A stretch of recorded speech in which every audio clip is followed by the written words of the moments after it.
Welcome to our channel, where we delve into the dark mysteries of crime, from murders to disappearances. Join us as we unravel the most shocking cases in history. But beware, these stories can be disturbing. Get ready for a journey into the realm of crime. This is Mackenzie Shirilla, a 17-year-old found guilty of murder in a case that has shocked the community. On that fateful day, Mackenzie decided that death was the ultimate goal. Mackenzie decided death was the ultimate goal that day. This was not reckless driving. This was murder. Turning what seemed like reckless driving into a deliberate act of murder. Her boyfriend, Dominic Russo, and his friend, Davon Flanagan, were unsuspecting passengers in the car when she accelerated to 100 miles per hour and crashed into the side of a commercial building outside of Cleveland. The impact was devastating. Both men were pronounced dead at the scene, while Mackenzie survived.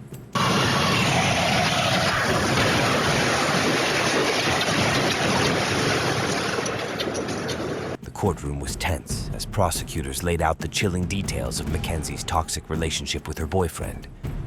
They painted a picture of a troubled teen who had made violent threats against Dominic, even threatening to break into his house. Threatened his property? She threatened to break into his house? Correct. The most damning evidence was the video footage showing Mackenzie's calm demeanor as she made a right turn, only to immediately slam the pedal to the metal, aiming straight for the building. It was clear this was no accident. In a shocking twist, evidence revealed that Mackenzie had driven the same route a few days before the crash, plotting her deadly scheme.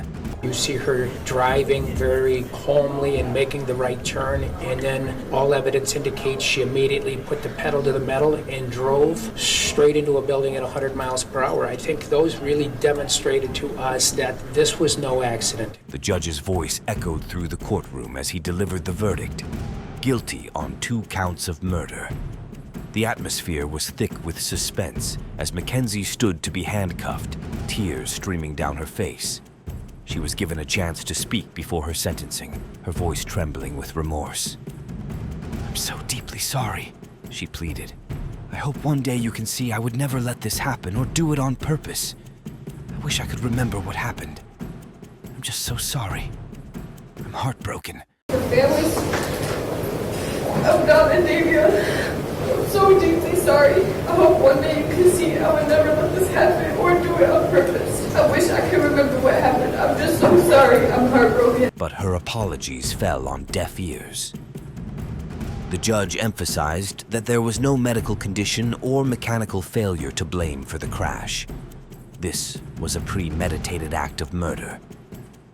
There was no medical condition that caused this as an accident. There was no mechanical failure of the car. A failed suicide attempt is not a defense to murder. There's a very good likelihood, Mackenzie, that you will spend the rest of your life in prison. She's sentenced on count 1, 15 years to life. Count 2, 15 years to life, to be served concurrent to each other. The courtroom held its breath as the judge pronounced her sentence. 15 years to life for each count, to be served concurrently. Mackenzie Shirilla's fate was sealed. The likelihood of her spending the rest of her life in prison loomed large as the reality of her actions set in. 17-year-old Jacob Morgan, charged with starting a fire that tragically killed a family member in South Carolina, faced a harrowing ordeal. Jacob, who is marginally autistic, was left home alone to look after his 14-month-old stepbrother. Reports say a fire broke out in the bedroom and quickly engulfed the house. Jacob managed to escape, but his stepbrother was not so fortunate. The courtroom was fraught with tension during the probable cause hearing. The prosecutor accused Jacob of intentionally starting the fire, emphasizing that he had to take responsibility for his actions. I believe the state has, in fact, met their burden. So therefore, I am going to find that there is probable cause to charge the individual with the bound over for General Sessions Court for both charges.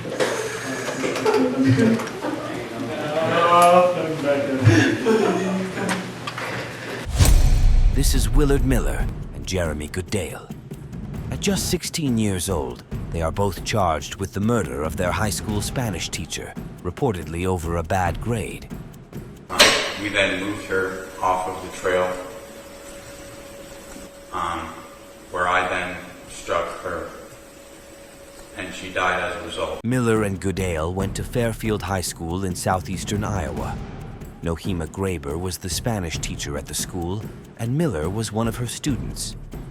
After he received a bad grade from Graber, he and his friend Goodale planned to kill her. I discussed how, or he said he would just walk up behind her and hit her, and I said, well, okay, I guess I can stand a little farther up the trail and look out and make sure no one's coming from this direction. Graber went for her usual walk at Chautauqua City Park. The boys knew that as they stalked her and waited to ambush her. Hit her in the back of the head, and then I said, holy shit, make sure she's dead.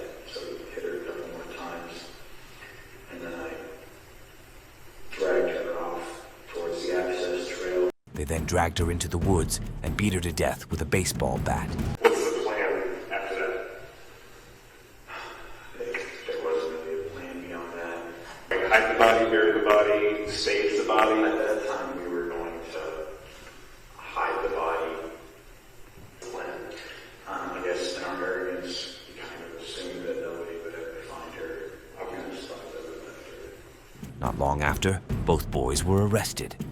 Court documents allege that a witness who knew Goodale showed law enforcement Snapchat messages that demonstrated Goodale and Miller's involvement in the murder. One of the Snapchat messages said, "Point of view, you're my Spanish teacher, and this is the last thing you see," followed by, "Time to hide a body." Jeremy Goodale would later plead guilty and testify against his best friend, Miller. I've understood that he had the intent to kill Mrs. Graber. What is your plea to murder in the first degree, guilty or not guilty? Guilty. This is the moment that Goodale gets to speak before his sentence. I've had time to think on what to say, and I'm sorry. Truly sorry. What I've taken can never be replaced. Every day I wish I could go back and stop myself. I can't comprehend losing a loved one in such an awful way. And now the judge hands down his sentence. The defendants shall be sentenced to life with the possibility of parole after 25 years. For Miller. This is him apologizing before he receives his sentence. I would like to take this opportunity to wholeheartedly accept responsibility for the role that I've played in the murder of Nohema Graber. I'm sincerely sorry for the distress that I've caused you and the devastation I've caused your family. And now the judge has some final words. The defendant, Willard Noble Chayton Miller, should be sentenced to life with the possibility of parole after 35 years.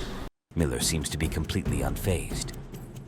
On May 14th, 2022, Peyton, a white supremacist, opened fire in a predominantly black Tops-friendly market store in New York. Sadly, 10 black individuals lost their lives, and 3 others were injured before he was finally arrested. Now in court, family members of the victims express their emotions and let him know how they feel about the tragedy.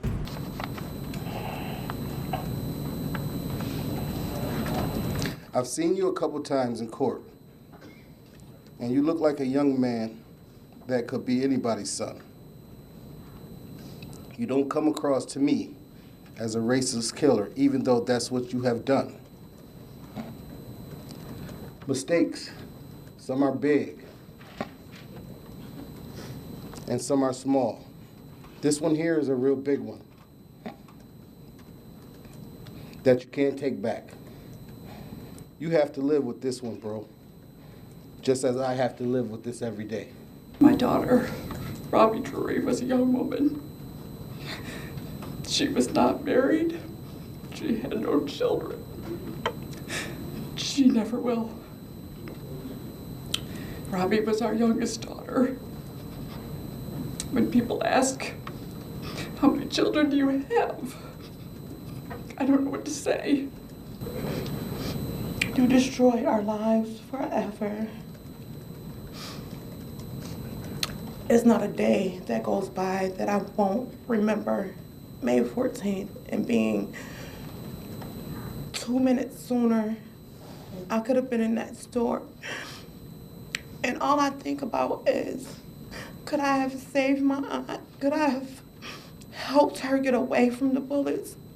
Or could my mom be suffering more and lose her daughter, her granddaughter, and her sister? One of the most poignant statements came from Barbara Massey, who simply said, "My name is Barbara Massey. I'm Catherine Massey's sister. You killed my sister. Cat was an aunt. She was a great aunt. She was a cousin. She was a friend. Cat said she was a committee of one. There's nothing Cat wouldn't do for people. I want personally to choke you and leave my fingerprints on your neck because it was unnecessary. You leave 200 miles to come to Buffalo. You don't even know any black people. I want to choke. You better think those places. You better say, "Cop, thank y'all for protecting me because I will hurt you so bad. You have made me sick. You got my family crying. I miss my sister every day. I live 3 doors down from Cat. Besides, you don't like black people. Man, you don't know a damn thing about black people. We're human. We like our kids to However, go to school. while she was speaking, a supposed family member wanted to express their feelings to Peyton. Don't do it.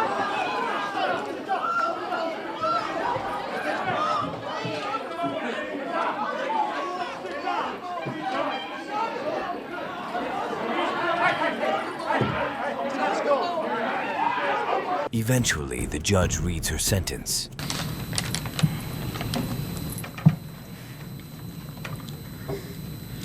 I'm very sorry for all the pain I forced the victims and their families to suffer through. I'm very sorry for stealing the lives of your loved ones. I cannot express how much I regret all the decisions I made leading up to my actions on May 14th. I did a terrible thing that day. I shot and killed people because they were black. Looking back now, I can't believe I actually did it. I believed what I read online and acted out of hate. I know I can't take it back, but I wish I could.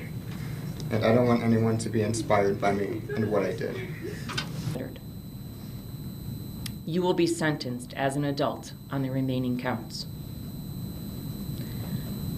Under the 22nd count of the indictment, attempted murder in the first degree, for the attempted murder of 20-year-old Zaire Goodman, a beloved son, a hardworking young man of character, I am imposing the maximum determinate sentence of 25 years, followed by 5 years of post-release supervision. I direct this sentence to run consecutively to all other sentences imposed.